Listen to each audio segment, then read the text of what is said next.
Bahkan istilah ulama baru ditambahin su, itu Ibnu Mas'ud yang ngomong. Yang ngomong siapa? Ibnu. Jadi yang pertama kali mendatangkan istilah ulama su itu Ibnu Mas'ud. Kalau Nabi SAW hanya bicara begini, ya, man talabal ilma li ghairillah. Siapa yang menuntut ilmu bukan karena mencari ridha Allah. Maka kalau dia jadi ulama, di ujung hadis dikatakan lam yashum raihatal jannah. Ya. Li ghardin min agradid dunya, dia mencari ilmu supaya menjadi profesor, jadi qadhi, jadi pejabat, jadi dosen, jadi ustadz terkenal, duitnya banyak.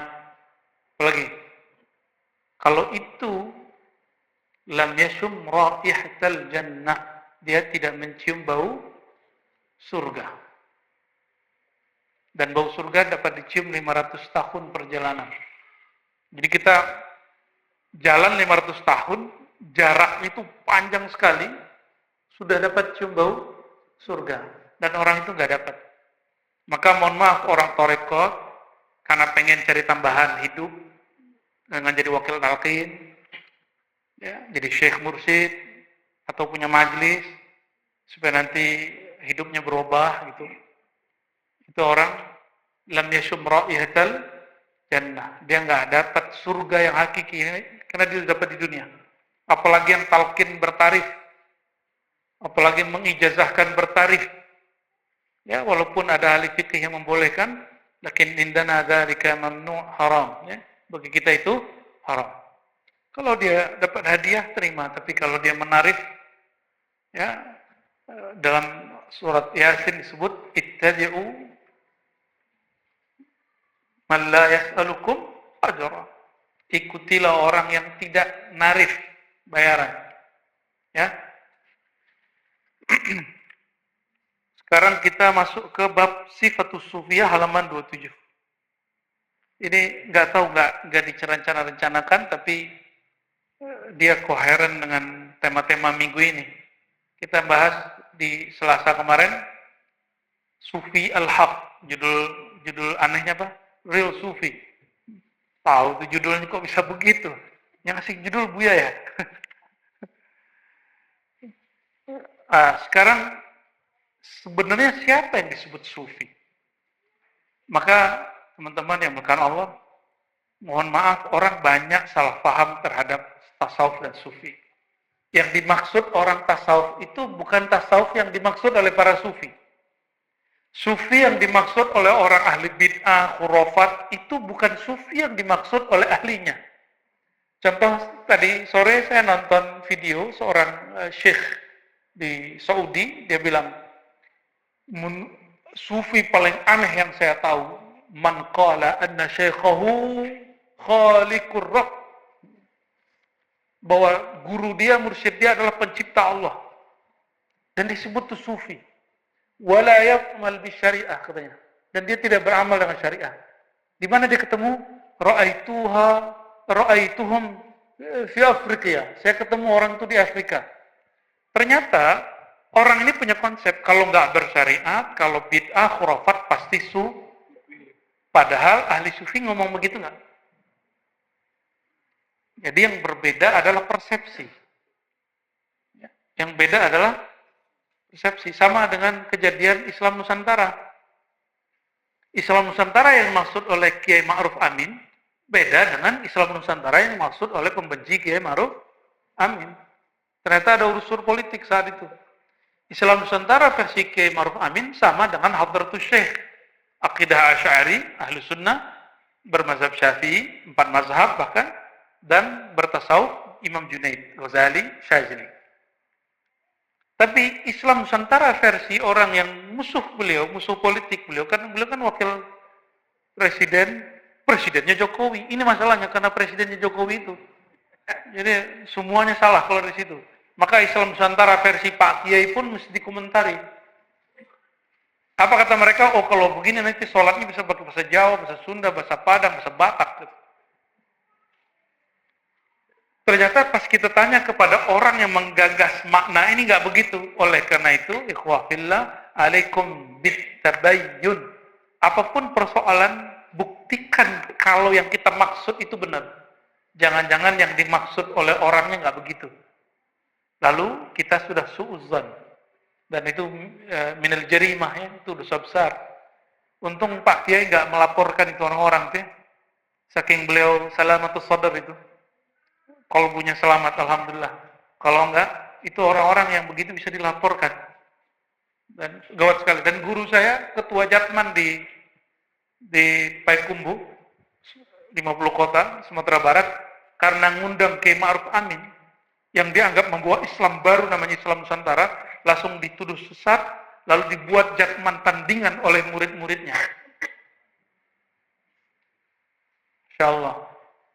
Guru kita, guru kami bareng sama Buya Firdaus. Segitunya politik. Murid bisa melawan gurunya. Astaghfirullahalazim. Kira-kira nanti kalau antum punya mursyid, mursyidnya punya pilihan politik yang berbeda. Kira-kira ninggalin mursyidnya? Beneran? Serius? Paling-paling ntar malas datang. Ya, udah kejadian selama dari 2000 berapa? Mulai isu ini 16, 19. Untungnya tahun ini agak adem dikit ya. Kenapa? Karena Caimin gabung dengan Abah Anies. Itu luar biasa itu. Alhamdulillahirabbil alamin. Kita doakan negeri ini dan siapapun yang memimpin negeri ini dan semua rakyatnya, semua pemimpinnya, umara dan ulamanya, Allah lapangkan hidup mereka, Allah makmurkan mereka, Allah sejahterakan negeri ini, Allah berkahkan negeri ini, dan Allah ampuni kesalahan kita semua. Al-Fatihah. Bismillahirrahmanirrahim.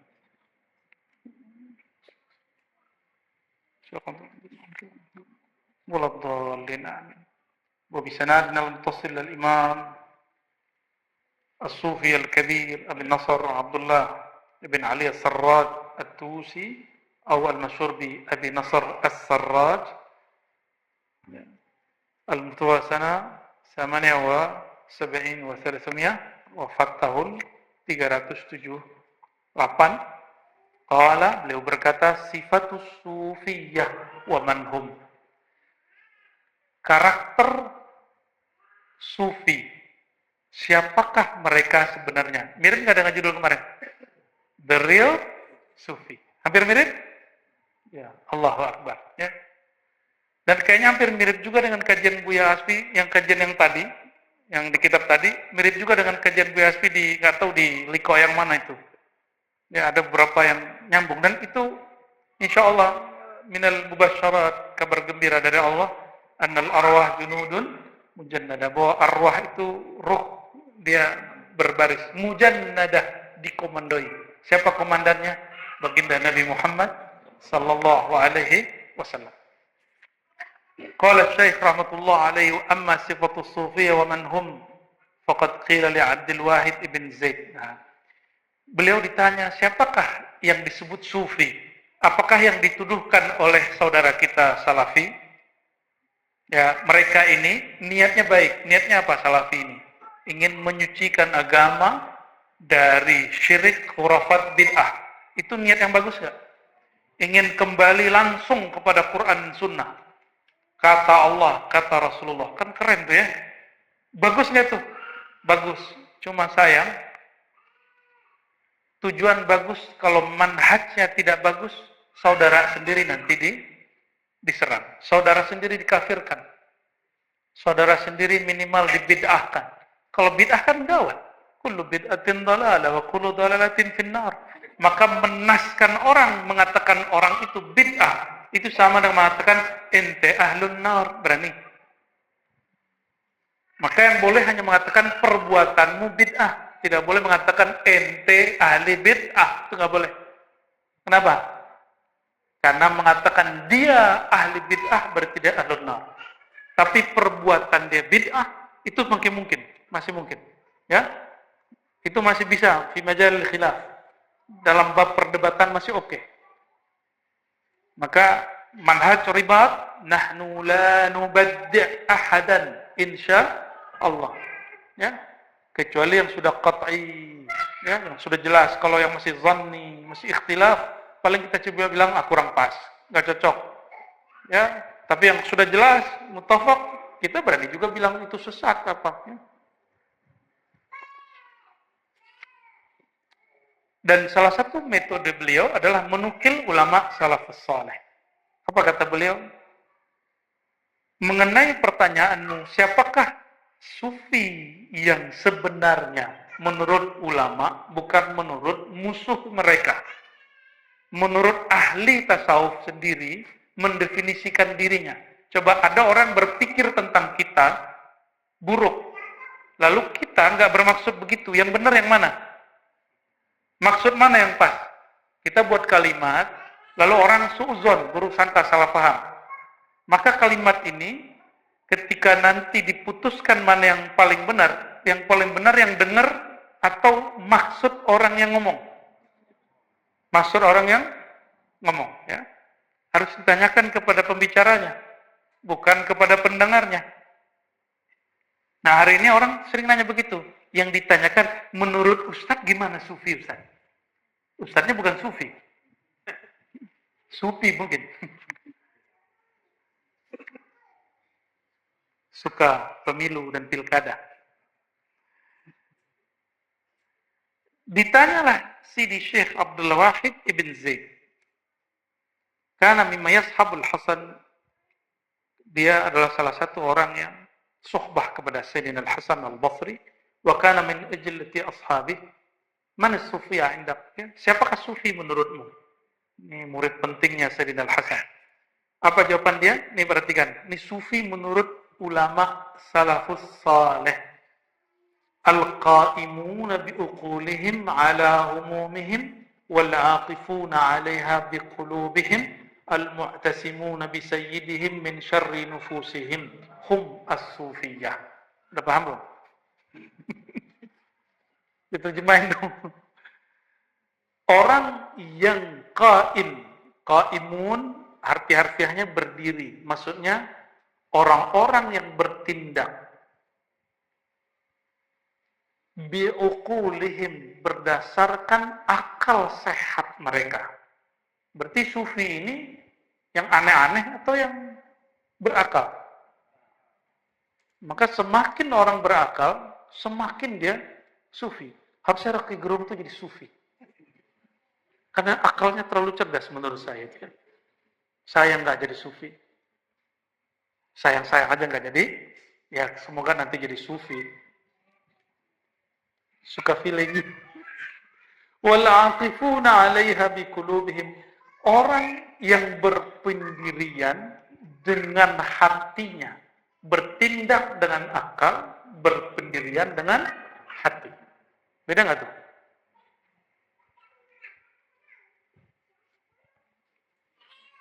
Wal mu'tasimuna bisayyidihim, dan bergantung, minta dijaga kepada Tuhan mereka dari keburukan jiwa mereka. Hum as-sufiyah, mereka lah sufi. Jadi sufi itu tiga pilar bagi dia. Satu, orang yang bertindak dengan akal sehat. Oleh karena itu, wali majzub bukan sufi. Ya? Kenapa? Wali majzub maslubul aqli, akalnya dicabut oleh Allah, yang tersisa cuma mahabbah, cinta. Maka kita meyakini kewaliannya, tapi kita tidak mengikuti tindakannya. Paham? Ya? Bisa bedakan? Oleh karenanya wali majzub sulit dijadikan mursyid. Saya nggak bilang nggak mungkin jadi mursyid, sulit dijadikan mursyid. Bahkan ya, kalau kata guru kita di Malaysia tuh, Syekh Jahid bin Siddiq Al-Khaldi Naqsyabandi, kata beliau, an-nadir kal adam. Jarang itu sama dengan nggak ada. Nadir bahasa Indonesia ya? Titik nadir. Nadir itu bahasa Arab, bro, bukan bahasa Betawi. Apa arti nadir? Jarang. Jarang itu sama dengan tiada. Itu menurut beliau. Ya. Yang kedua, dia berpatokan dengan hati. Dan yang ketiga, dirinya, ruhnya berlindung kepada Allah dari keburukan jiwanya. Jadi dia nggak buruk sangka ke orang. Dia nggak minta dijaga dari keburukan orang. Dia minta dijaga dari keburukan dirinya. Maka Nabi SAW berdoa, Allahumma inni a'udzubika min syarri sam'i wa basari wa min syarri maniyyi. Nabi cipta dirinya, ya Allah, lindungiku dari keburukan diriku, kira-kira begitu. Ya. Waswaila Dhunnun al-Masri, boleh baca Misri, sama dengan Maghrib, boleh baca Maghribi, ya. Masyayikh kita bacanya ada beberapa tasrif. Ya. Imam Dhunnun al-Masri itu imam pertama yang ada di Mesir, yang maksudnya yang pertama yatakallam anil maqamati wal ahwal. Imam pertama yang bicara makom-makom dan ahwal rohani. Makom awal sampai akhir begitu. Imam Dhunnun al-Masri, alhamdulillah, Desember lalu Allah izinkan Al-Faqir ziarah ke beliau, Imam Dhunnun al-Masri. Jadi di Mesir itu ada satu wilayah di kota Kairo lama, itu boleh disebut kota kuburan. Khusus kuburan semua, dan kemudian disebut Maqam Syafi'i. Karena di situ dikuburkan Imamna Muhammad bin Idris Syafi'i. Padahal banyak sahabat yang dikuburkan di sana, tapi tidak disebut kuburan sahabat. Ada beberapa yang masyhur, ya. Ditanya Imam Dhunnun al-Masri, apa itu sufi? Apa jawaban beliau? Walladhi la yut'ibuhu talabun wa la yuz'ijuhu salbun. Orang yang enggak disibukkan dengan menuntut. Banyak tuntutan. Antum kan kalau wirid banyak kan tuntutan kan sama Allah. Baru semangat wirid kalau ada tujuan yang mau dituntut kepada Allah. Benar enggak? Ya, sufi itu la yut'ibuhu talab. Nah, dan juga talab ini juga bisa diartikan, talab itu al-amru minallah. Sufi itu yang tidak merasa capek, lelah, dibebani oleh perintah Allah. Bisa diartikan begitu. Disuruh sholat itu beban nggak? Disuruh bayar zakat beban nggak? Ngeluarin duit. Kalau sholat kan antum nggak ngeluarin duit kan? Coba zakat, ngeluarin duitnya. Maka orang-orang kaya bertanya kepada gurunya bagaimana cara mengurangi dan menghindari zakat. Kayak pajak aja ya. Kalau nanya biar terhindar dari pajak, kita udah sering dengar. Ini banyak murid hari ini bertanya supaya nggak bayar zakat gimana? Supaya barang yang disimpan ini nggak kena zakat tuh gimana? Wala yudha'iduhu salbun. Tidak juga dia terkagetkan oleh salb. Salb itu sesuatu yang diambil oleh Allah Subhanahu wa ta'ala. Waqad qalahum qaumun atharullaha ala kulli syai'. Mereka itu orang yang mendahulukan Allah atas segala sesuatu. Fa'atharahumullahu ala kulli syai'. Karena mereka mendahulukan Allah, Allah pun mendahulukan mereka.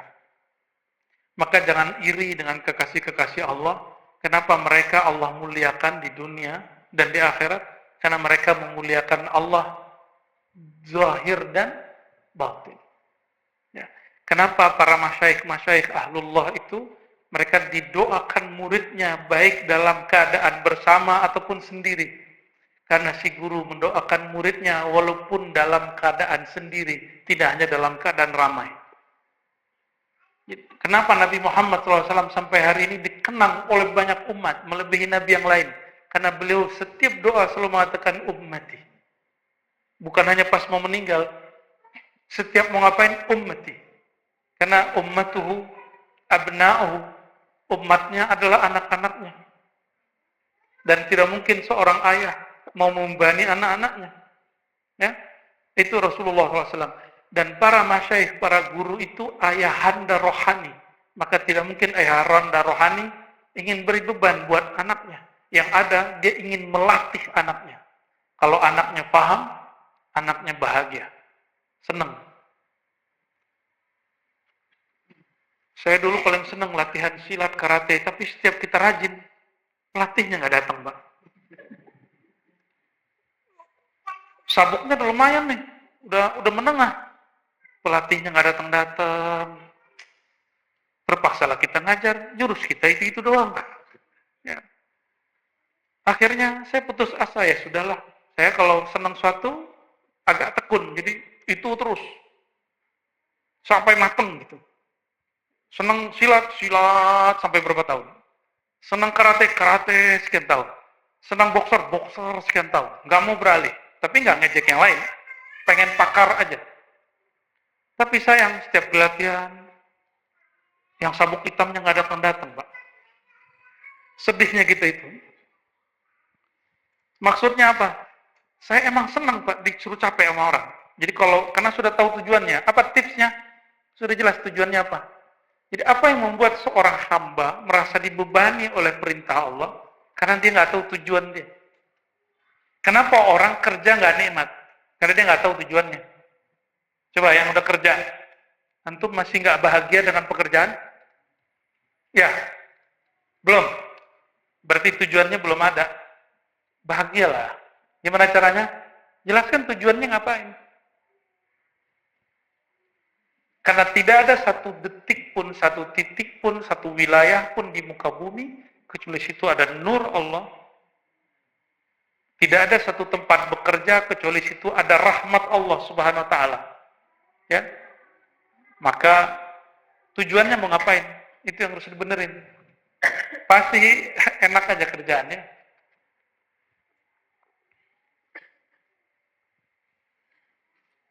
Tanya Nubi Asti, tujuannya ngajar ngapain? Nggak ada capek-capeknya tuh ngajar.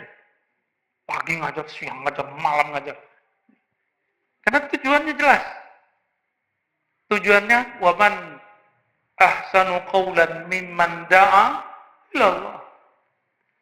Itu yang ilahi antamak. Siapa yang orang yang lebih baik daripada orang yang mengajak kepada Allah?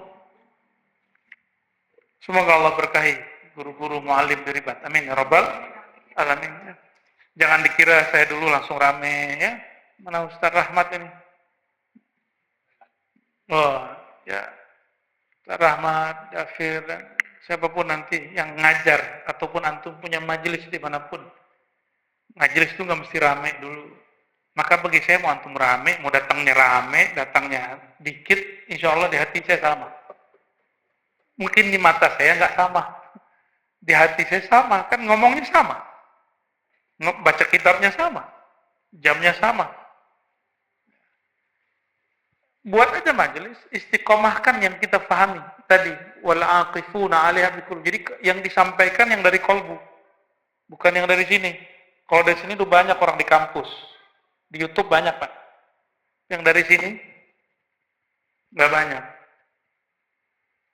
Maka latihlah kolbu sehingga bicaranya pakai kolbu. Latih kolbu sehingga kerjanya pakai kolbu. Latih kolbu sehingga kita ngapain aja pakai kolbu. Memutuskan baik buruk dengan kolbu. Ya. Jadi apa kata beliau ini kaidah? Siapa yang mendahulukan Allah, memuliakan Allah, Allah akan dahulukan dia, muliakan dia. Maka kalau ada Quran, jangan taruh di bawah.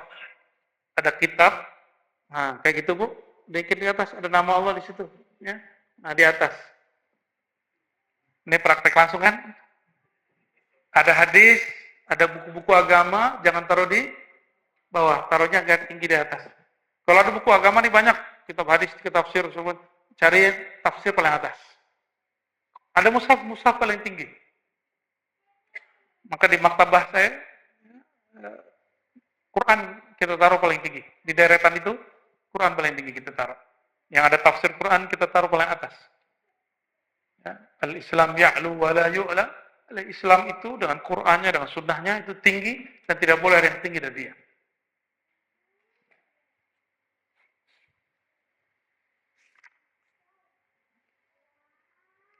Wa su'ila al-Junayd wa qila li ba'dihim man ashab. Dan sebagian ulama salafus saleh ditanya, siapakah orang yang akan aku jadikan teman atau guru untuk suhbah? Qala ishabis sufiyah, bersahabatlah dengan sufi. Fa inna lil qabih indahum wujuhan minal ma'adhir. Karena sesuatu yang buruk di sisi mereka itu ada sisi yang mereka bisa menerima uzurnya. Bagi sufi, sufi itu nih ciri antum ketemu sufi nih. Dia nggak ngomong hitam putih. Dia nggak ngomong orang baik dan jahat. Dia cuma ngomong orang jahat itu orang baik yang belum beres. Orang buruk itu, orang jahat itu, orang baik yang belum beres. Gitu.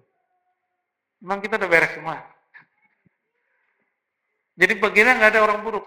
Makanya disebutkan bagi sufi, nggak ada penghalang orang kepada Allah. Inilah potret yang disebutkan di Sahih Bukhari dalam kisah Bani Israel. Israiliyat yang boleh diceritakan ada di Sahih Bukhari. Yang tadi pembunuh 100 orang datang kepada seorang ulama. Itulah sufi di zaman Bani Israel. Ketika orang itu datang mengatakan, ya Sayyidi, ya Syekh, qataltu mi'ata ya, nafsin. Ya. Saya sudah bunuh 100 orang. Gimana dong? Apa jawaban dia? Apa yang membuat engkau terhalang dari Allah? Siapa yang melarangmu tobat? Bingung dia. Nah, itu sufi.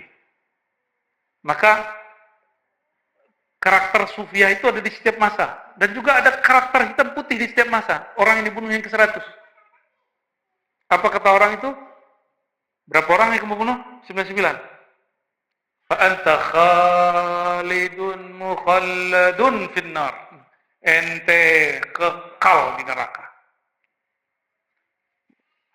Ternyata dalam surat Taurat itu ada satu ayat yang bicara itu, dan itu ditakrir ulang di dalam Al-Quran surah Al-Maidah. Ya. Begitu surat-surat yang lain. Baik. Ditanya Imam Junaid, belum nyampe ya. Laisa lil katsir indahum mawqi' wa yarfa'uka bihi fatu'jib nafsak ya. Dan bukanlah orang yang kaya di sisi mereka punya posisi. Sehingga orang kaya itu merasa dirinya tinggi lalu kagum kepada dirinya. Atau kafirnya orang banyak ilmu. Bukanlah orang banyak ilmu itu punya posisi spesial amat sama mereka, sufi itu. Sehingga diangkat-angkat, dinaikin-naikin, itu enggak.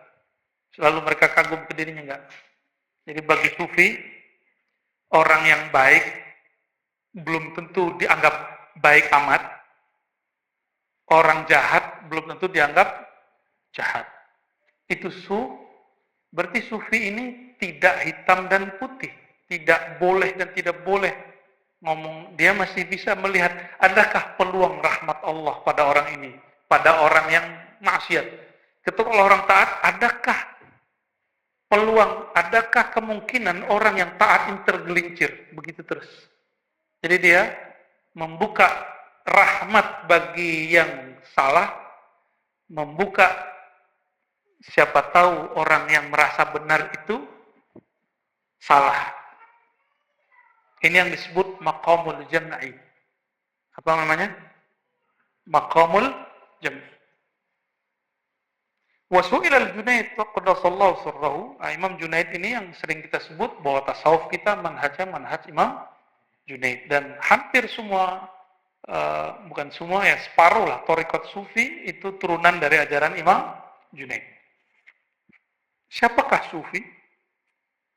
Faqal asratullah fi khalqihi yukhfiha idza ahab wa yuzhirha idza ahab. Rahasia Allah, asratun itu syai' istaktsarallahu fi khazanatih, itu terjemahan lainnya. Rahasia perbendaharaan permata yang Allah simpan. Jika dia mau, Allah simpan, tidak dizahirkan, tidak dimasyhurkan. Jika Allah mau, dia dimasyhurkan. Suka-suka Allah. Maksud Imam Junaid apa? Aku yang dimasyhurkan Allah itu. Kata Imam, jadi orang ini yang nanya mengira sufi itu mesti di gunung, rumahnya jelek gitu ya, kemana-mana, makannya susah. Itu gambaran sih ini, nggak masyhur sama sekali. Mastur, zuhud, hidupnya susah. Wah itu baru guru tuh, kata si murid. Ente senang kalau guru itu sengsara ya. Ini berulang-ulang kita sampaikan, bukan begitu yang sufi. Sufi itu kata Imam Junaid, bukan orang yang kamu bayangkan itu, bro. Bukan orang yang tersembunyi di pelosok di pegunungan. Sufi itu orang yang dicintai Allah. Kalau Allah suka, Allah masyhurkan dia walaupun dia di pegunungan. Jika Allah mau, Allah sembunyikan dia walaupun dia di perkotaan. Jika Allah mau, Allah sembunyikan dia walaupun dia di perkotaan. Jika Allah suka, Allah masyhurkan dia meskipun dia di pegunungan. Paham? Jadi, ini bagian dari tasfiyah, konsep sufi. Jangan lagi berpikir sufi itu yang bajunya jelek-jelek cuma sampai terus jalan dari Surabaya ke Jakarta jalan kaki gitu. Nah, itu orang musafir mungkin dapat perintah gurunya, belum tentu dia sufi. Dia salik. Ya, yang sempurna itu gurunya yang menyuruh dia. Gurunya belum tentu begitu. Ya.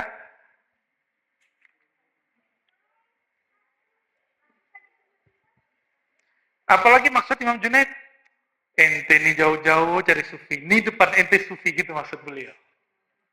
Maksud siapa? Imam Junaid. Repot-repot nyari sufi. Wakil li Abil Husain. Nah, beliau punya kawan, sahib. Ini kayak apa ya? Kayak Upin Ipin lah ya. Ente punya Upin Ipin nggak? Sahib nggak? Punya? Oke. Bukan istri loh maksudnya. Teman sejati kita lah. Yang kita kalau sama dia bukan karena dia kaya, bukan karena dia sukses, tapi emang aneh teman ente. Gitu. Aneh, ya teman sejati lah. Jati keramat. Teman jati keramat. Apa kata Imam Abul Husain An-Nuri? Apa nama dia? Abul Husain An-Nuri. Ini imam, kalau dia sakit, dia bilang ke muridnya, kasih tahu sahabat aneh, Junaid. Nanti Imam Junaid datang jenguk. Kalau Imam Junaid datang, dipegang dadanya, ditiup, baca Fatihah, sembuh. Junaid sakit, kata Junaid, kasih tahu sahib aneh, pacar aneh. Kira-kira begitu. Itu pacar mana secara lafzi ya. Kasih tahu tuh Junaid, kasih tahu tuh An-Nuri. Junaid demam. Tolong datang, tolong jenguklah. Dijenguklah. Apain? Dipegang palanya, disusah. Bro, teman banyak, bini banyak. Gitu ngomongnya serius. Ente cepat sehat. Langsung sehat. Jadi mereka ini saling kasih motivasi. Kalau ente nggak perlu ngomong begitu sama teman. Urusan lain itu. Imam An-Nuri ini salah satu termasuk minal aqtab ya, wali-wali kutub. Qala sufi itu man sami'a as-sama' wa athara bil asbab. Ini yang lagi rame. Ya, salah satu dai Ahlus Sunnah, Ustaz Adi Hidayat, dibully karena masalah musik. Ya, ini ada man sami'as sama orang yang mendengarkan semak, kata orang Turki. Sama itu salah satunya adalah sholawatan, juga syair-syair qalbiyah, zauqiyah. Ya, contohnya syair-syair Laila Majnun, syairnya Ibn Arabi, Tarjumanul Ashwaq. Kalau di majelis-majelis sama yang ada di Arab sana, itu emang dibaca. Misalnya ada qasidah Muhammadiyah, itu minas sama. Burdah dibacakan itu minas sama. Baca kalau di kita mungkin lebih sering maulidan. Mendengarkan suara-suara yang indah. Ya. Nah, nanti kita mau hidupkan salah satunya di sini. Salah satunya kita hidupkan tawassul samaniyah. Dengan berirama itu. Kata Imam An-Nuri, sufi itu orang yang suka mendengarkan sama. Tapi bagi An-Nuri, sama itu ada yang sifatnya lafzi, sifatnya lafaz, yaitu lafaz yang keluar dari penyair atau penyenandung. Nah, biasanya kami kalau lagi suluk tuh dengerin syair Salabat Laila. Salabat Laila gitu ya. Minni al-aqla qultu ya Laila irhamil qatla. Gitu ya? Sahih ya? Oh, itu kita dengerin tiap malam gitu. Jadi kalau lagi bete tuh lupa mentok zikir sebelum buka kitab Buya Asfi biasa. Kalau udah jam 2 tuh bawa kitab tuh. Tahu tuh kitab apa yang dibawakan? Itu ya baca ini gitu. Udah mulai dah. Dibukanya dengan salabat, ini salah satunya. Syair-syair ini itu nembaknya ke dalam kolbu. Maka man sami'a sama orang-orang yang menjadikan kolbunya yang mendengar. Maka sama tadi ada dua. Ada yang zahir, ada yang maka man arafa haqiqatas sama lam yumayyiz wa lam yufarriq baina saut asy-sya'ir al-mughanni wa saut at-tayr. Bagi dia suara burung, suara penyair, suara air, itu sama. Tapi hari ini orang membedakannya. Ada radio yang mengharamkan nyanyian, ya kan, musik, tapi pemisah antara acara dengan acara bunyi air terjun, gitu. Bunyi burung. Lah itu kan musik alam. Kenapa itu boleh didengar, tapi yang keluar dari mulut manusia nggak boleh didengar? Itu pertanyaan-pertanyaannya. Ya. Kita doakan semoga yang sedang berdebat itu hatinya Allah ta'lif lagi, ya, Allah lembutkan. Ya. Ini perbedaan fikih, kenapa harus diperpanjang? Ya. Saya nggak mau komentar, cuma segitu aja komentarnya.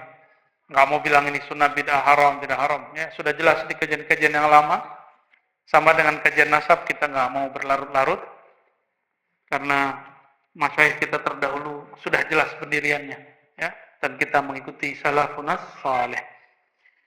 Wa ahlu Syam yusammuna sufiyah fuqara. Orang-orang Syam tidak menyebut sufi itu sufi, nyebutnya fuqara. Sampai hari ini ulama Syam seperti Syekh Ratib An-Nabulsi itu seorang ahlul mau'izah, motivator lah hari ini, ulama, doktor. Beliau itu nggak pernah nyebut sufi, selalu menyebutkan ahlul qulub. Nggak pernah nyebut sufi. Ya. Teman-teman saya para pendakwah itu ngomong kepada kita, "Tat, ente kok ngaji-ngaji tasawuf tuh gimana itu? Tar ditinggal umat loh. Tar apa kata orang?" Yang satu lagi ngomong, "Nanti ente dibilang apa nanti masalah fi kalau ente ngaji tasawuf?" Itu masalahnya apa tuh? Yang ngomong begitu masalahnya apa dia? Dia belum tasfiyah sebelum dakwah.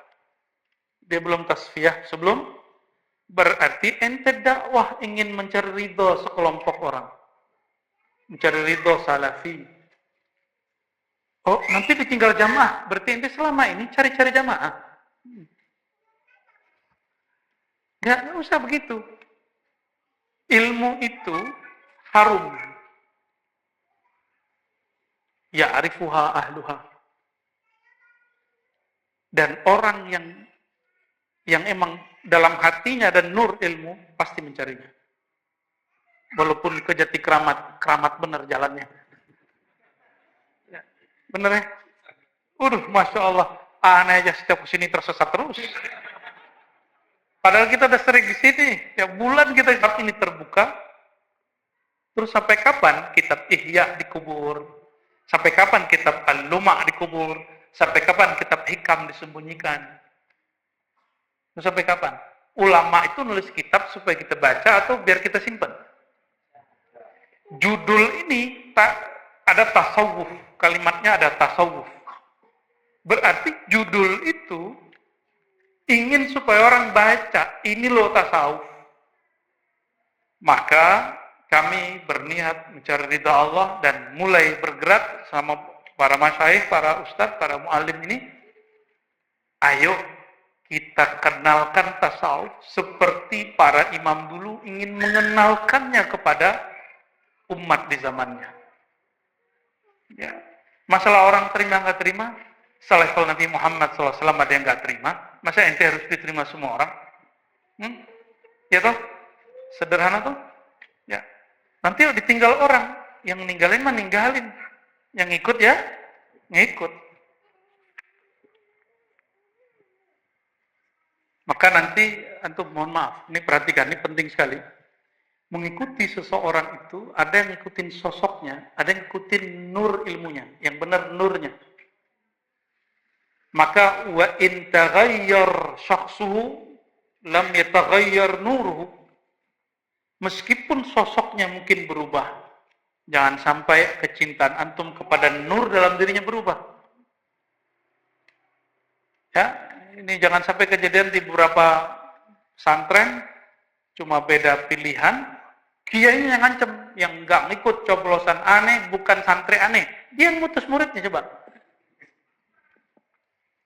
Ada juga murid yang ngomong gitu, kiai gitu udah beda. Kita udah halud dunia, udah ulama masuk. Itu andi kullum min huma khata ya, dua-duanya kurang pas. Kita nggak yang begitu insyaallah. Sedikit lagi. Sebenarnya masih banyak. Kita cari deh yang kira-kira nyambung.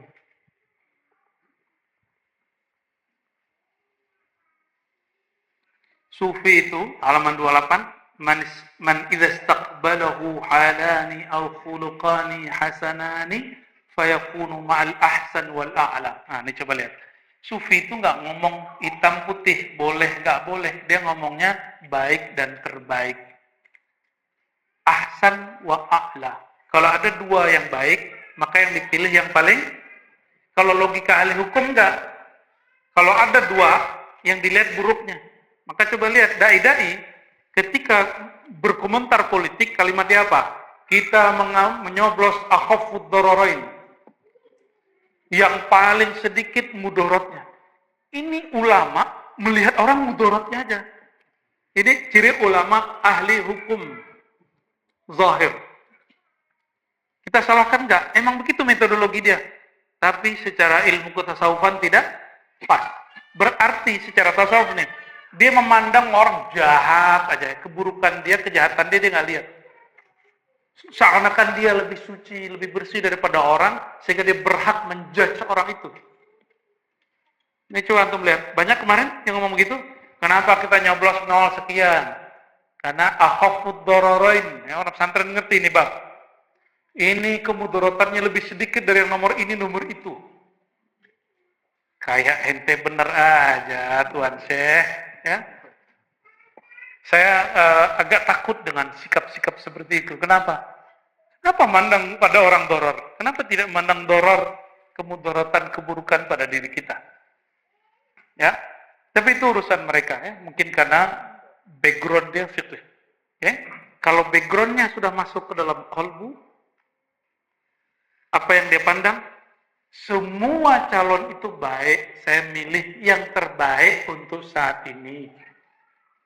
Menurutku, bukan menurut Allah dan Rasulnya. Maka kalau kalah, jangan bawa ayat. Ya, kenapa? Karena ayat itu tidak pernah turun untuk pemilu, pemilihan umum. Ya toh? Allahumma shalli ala Muhammad. Ayat itu luar biasa, Bu ya. Mereka seret kemana-mana. Ya. Bisa dilaporkan aslinya itu.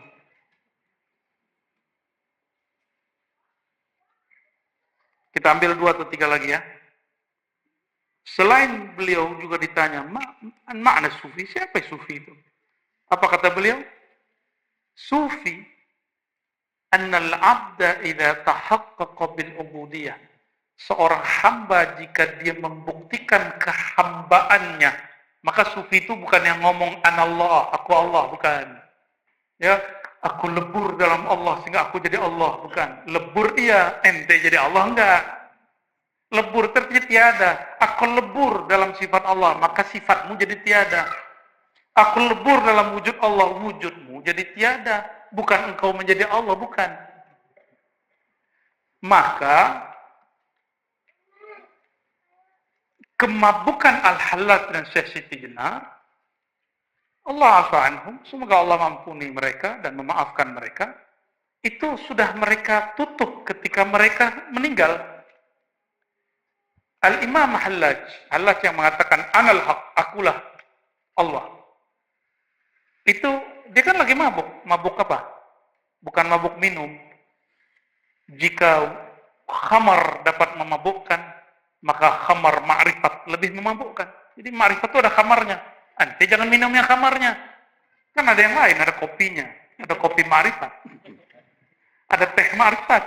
Jangan minum khamar ma'rifat. Mereka meminum masyrabnya khamrul ma'rifat. Khamarnya ma'rifat. Makanya jadi Syekh Siti Jenar. Maka menjadi, ya. Tapi khamar ma'rifat, dia tidak haram. Cuma, kalau diminum, ente nggak kuat, ente mabuk. Adakah orang minum khamar nggak mabuk? Ada nggak? Ma'ahurmatihi. Ya? Padahal itu haram tuh. Oke. Sayyidina Al-Hallaj ketika dia sedang dieksekusi dari kantong begini, apa kata dia? Ataqtul abdan qala rabbi Allah. Apakah kalian membunuh, mengeksekusi seorang hamba? Dia bilang hamba, bukan lagi bilang dirinya Allah. Bahwa rabbi Allah, Rabbku Allah.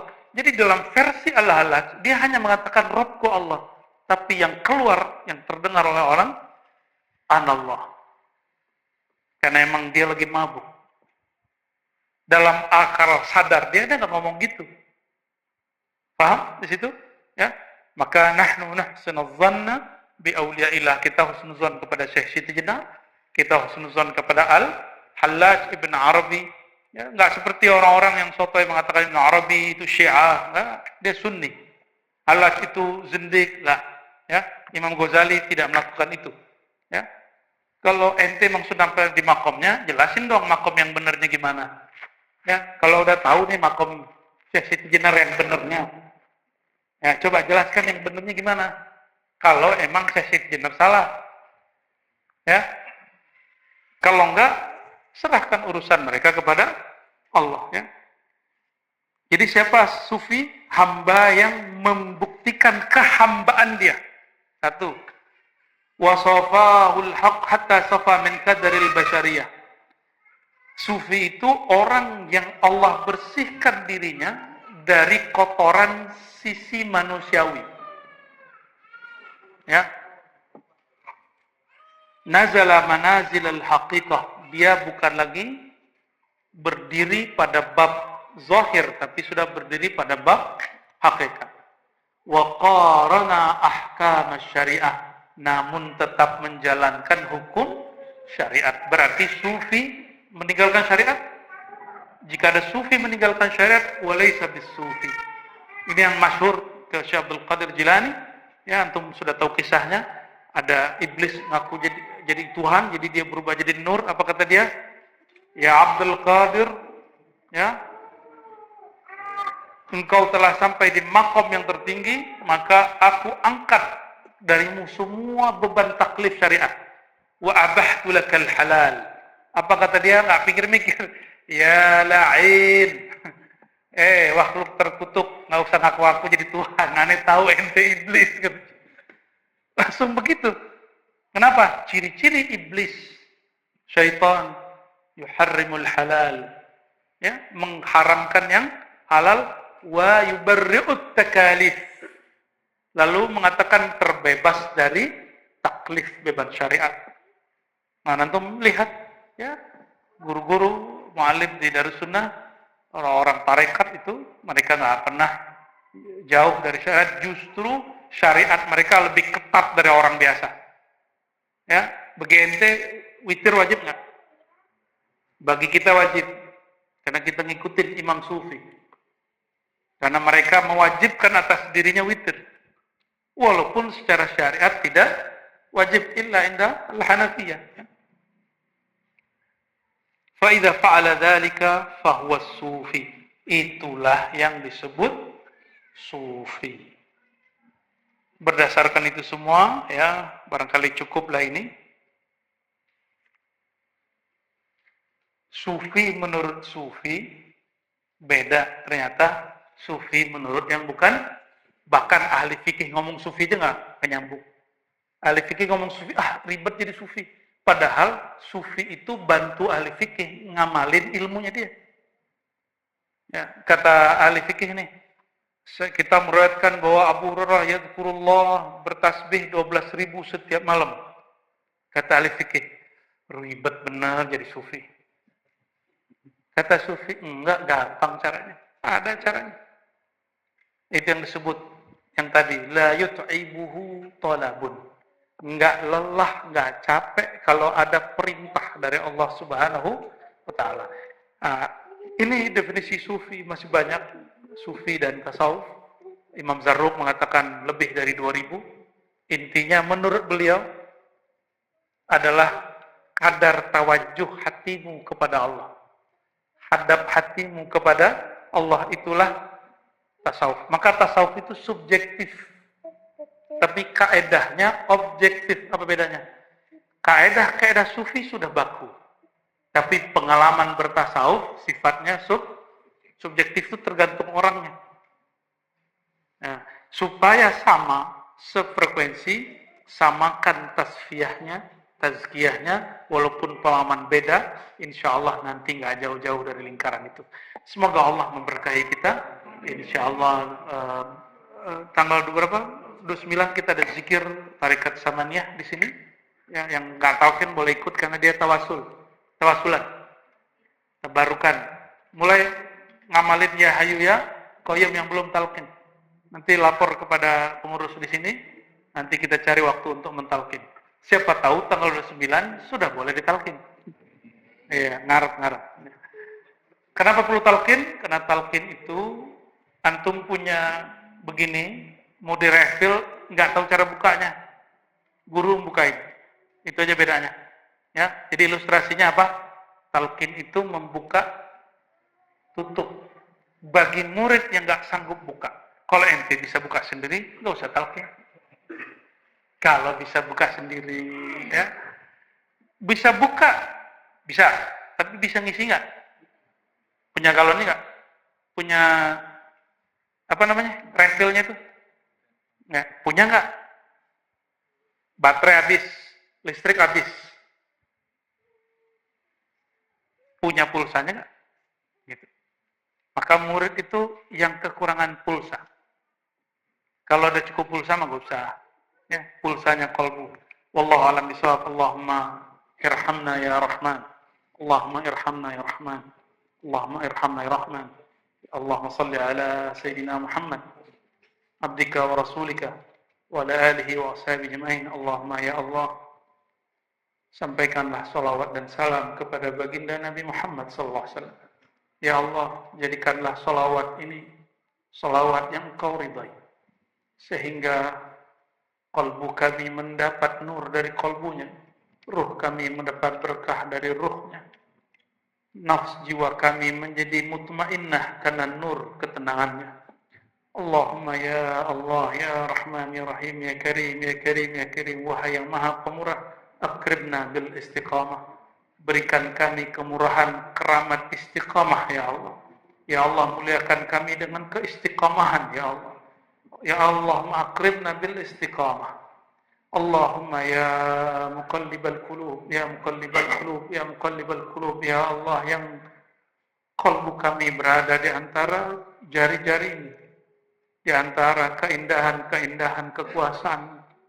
Jika Engkau hendak merubah kalbu kami, ya Allah, kami memohon, ya Allah, pindahkan hati kami dari yang Kau ridhai kepada yang lebih Engkau ridhai, dari yang indah kepada yang lebih indah, dari yang baik kepada yang lebih baik. Namun ya Allah, jika Engkau takdirkan kami menjauh dari rahmat-Mu, maka paksalah kami dengan kelembutan-Mu ya Allah, untuk kembali kepada hadirat-Mu ya Allah. Dan jangan paksa kami ya Allah dengan jalal-Mu ya Allah, dengan kemurkaan-Mu ya Allah. Allahumma dzakkirna bilutfika, Allahumma dzakkirna birahmatik. Ya Allah, Jika hati kami lalai, ya Allah, lembutkan hati kami dengan kasih sayang. Lembutkan kolbu kami dengan Rahman dan Rahim. Allahumma ya Allah, jika Kau memandang kolbu kami masih ada noda emosi, mohon malam ini ya Allah, Engkau hapus emosi itu dengan Rahman dan Rahim. Ya Rahman, ya Rahim, ya Rahman, ya Rahim, sama-sama ya Allah, ya Allah,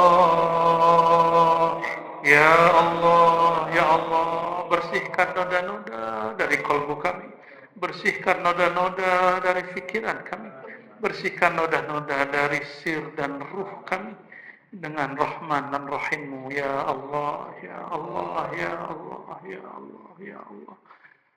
لقد جاءكم رسول من أنفسكم عزيز عليه ما أنتم حريص عليكم بالمؤمنين رؤوف رحيم فإن تولوا فقل حسبي الله لا إله إلا هو توكل الله صلى الله على نبينا محمد ربنا آتنا في الدنيا حسنة وفي الآخرة حسنة وقنا عذاب النار وصلى الله على سيد الوجود سيد القونين سيد الثقلين والحمد لله رب العالمين سبحانك اللهم وبحمدك أشهد أن لا إله إلا أنت